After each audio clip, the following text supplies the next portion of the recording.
العلم نور، العلم نور، العلم نور.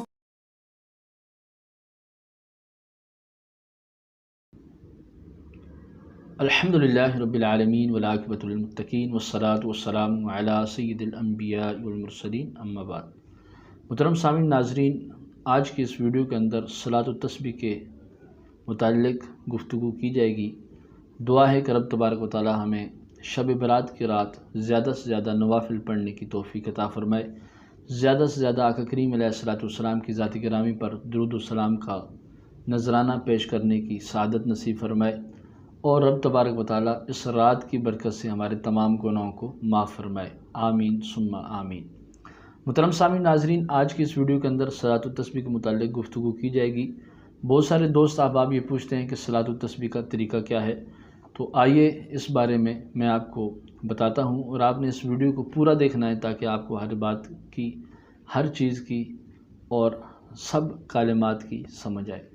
محترم سامعین ناظرین، کرنا آپ کو یہ ہوگا کہ سب سے پہلے آپ نے صلاۃ التسبیح کی نیت کرنی ہے.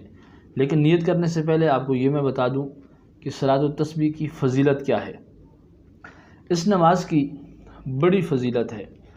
یہ نماز حضور صلی اللہ علیہ وآلہ وسلم نے اپنے چچا حضرت عباس رضی اللہ تعالیٰ عنہ کو تعلیم فرمائی تھی، اور ارشاد فرمایا تھا کہ ہو سکے تو اس نماز کو روزانہ پڑھو، ہو سکے تو ہفتے میں ایک مرتبہ پڑھو، پھر بھی نہ ہو سکے تو مہینے میں ایک مرتبہ پڑھو، نہیں تو سال کے اندر ایک مرتبہ پڑھو. سال میں بھی نہیں پڑھ سکتے تو پوری زندگی میں صلاۃ التسبیح والی نماز کو ایک مرتبہ ضرور پڑھو. محترم سامعین ناظرین، اس صلاۃ التسبیح کی جو نوافل نماز ہے، اس کی 4 رکعتیں ہیں. ہر رکعت کے اندر 75 مرتبہ تیسرا کلمہ سبحان اللہ والحمد للہ ولا الہ الا اللہ واللہ اکبر یہ پڑھا جاتا ہے. اس کا طریقہ کار یہ ہے، صلاۃ التسبیح شروع کرنے سے پہلے آپ کو نیت کرنی ہوگی. نیت اس طریقے سے کی جائے گی، بسم اللہ الرحمن الرحیم. 4 رکعت نماز صلاۃ التسبیح اللہ رب العزت کی رضا کے لیے، منہ خانہ کعبہ شریف کی طرف، اللہ اکبر. سب سے پہلے محترم سامعین ناظرین، آپ ہاتھ باندھ کر ثنا پڑھیں گے. ثنا پڑھنے کے بعد آپ نے سب سے پہلے 15 مرتبہ سبحان اللہ والحمد للہ ولا الہ الا اللہ واللہ اکبر یہ تیسرا کلمہ پڑھنا ہے. 15 مرتبہ کلمہ پڑھنے کے بعد آپ نے اعوذ باللہ من الشیطان الرجیم بسم اللہ الرحمن الرحیم پڑھ کر سورہ فاتحہ پڑھنی ہے، اور اس کے بعد سورہ اخلاص وغیرہ آپ نے پڑھنی ہے. سورہ اخلاص پڑھنے کے بعد آپ نے رکوع کے اندر نہیں جانا ہے، بلکہ یہاں پر کھڑے ہو کر آپ نے 10 مرتبہ یہی تیسرا کلمہ پڑھنا ہے.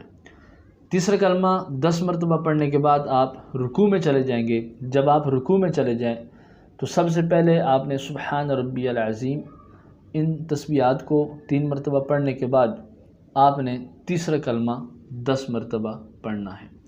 اس کے بعد آپ کھڑے ہوں گے، سمیع اللہ لمن حمدہ ربنا ولک الحمد کے بعد آپ نے 10 مرتبہ پھر آپ نے تیسرا کلمہ پڑھنا ہے. اس کے بعد محترم سامعین ناظرین، آپ پہلے سجدے میں جائیں گے. پہلے سجدے میں سبحان ربی الاعلیٰ کے بعد 10 مرتبہ آپ نے تیسرا کلمہ پڑھنا ہے. اس کے بعد پہلا سجدہ کرنے کے بعد جب آپ بیٹھیں گے، جلسے کے اندر ہوں گے، 2 سجدوں کے درمیان بیٹھنے کو جلسہ کہتے ہیں. پہلا سجدہ کرنے کے بعد جب آپ بیٹھیں گے تو یہاں پر بیٹھ کر آپ نے 10 مرتبہ تیسرا کلمہ پڑھنا ہے، اور اس کے بعد آپ نے دوسرے سجدے میں چلے جانا ہے. دوسرے سجدے کے اندر جا کر آپ نے پھر سبحان ربی الاعلیٰ کہنے کے بعد پھر 10 مرتبہ آپ نے تیسرا کلمہ پڑھنا ہے، سبحان اللہ والحمد للہ ولا الہ الا اللہ واللہ اکبر. جب آپ یہ کلمہ پڑھ لیں تو آپ کی یہ پہلی رکعت مکمل ہو جائے گی، اور یوں 75 مرتبہ آپ تیسرا کلمہ ایک رکعت کے اندر پڑھیں گے. محترم سامعین ناظرین، دوسری رکعت کو بھی آپ نے اسی طریقے سے پڑھنا ہے، اور دوسری رکعت میں جب آپ تیسرا کلمہ 75 مرتبہ پڑھیں گے تو 2 رکعتوں کے اندر 150 ہو جائے گا، اور یوں 4 رکعتوں کے اندر صلاۃ التسبیح کے اندر جو آپ کلمہ پڑھیں گے وہ سیم ٹو سیم پہلی رکعت کی طرح ہی پڑھیں گے، اور یوں ٹوٹل جو کلمے کی تعداد بنے گی وہ بنے گی 300 مرتبہ. 4 رکعتوں کے اندر آپ نے صلاۃ التسبیح کے نوافل کے اندر آپ نے تیسرا کلمہ پڑھنا ہے۔ یہ صلاۃ التسبیح پڑھنے کے بعد آپ نے رب تبارک و تعالیٰ کی بارگاہ میں گڑ گڑا کر دعا مانگنی ہے۔ جو بھی آپ کی جائز حاجت ہوگی اس جائز حاجت کے لیے آپ نے دعا مانگنی ہے۔ تو انشاءاللہ تعالیٰ رب تبارک و تعالیٰ بڑی رات کے صدقے، صلاۃ التسبیح کے صدقے اور تیسرے کلمے کی برکت سے انشاءاللہ تعالیٰ جو بھی آپ کی جائز حاجت ہوگی رب تبارک و تعالیٰ اس جائز حاجت کو پورا فرما دے گا۔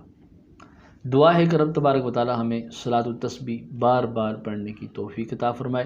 وما علینا الا البلاغ المبین۔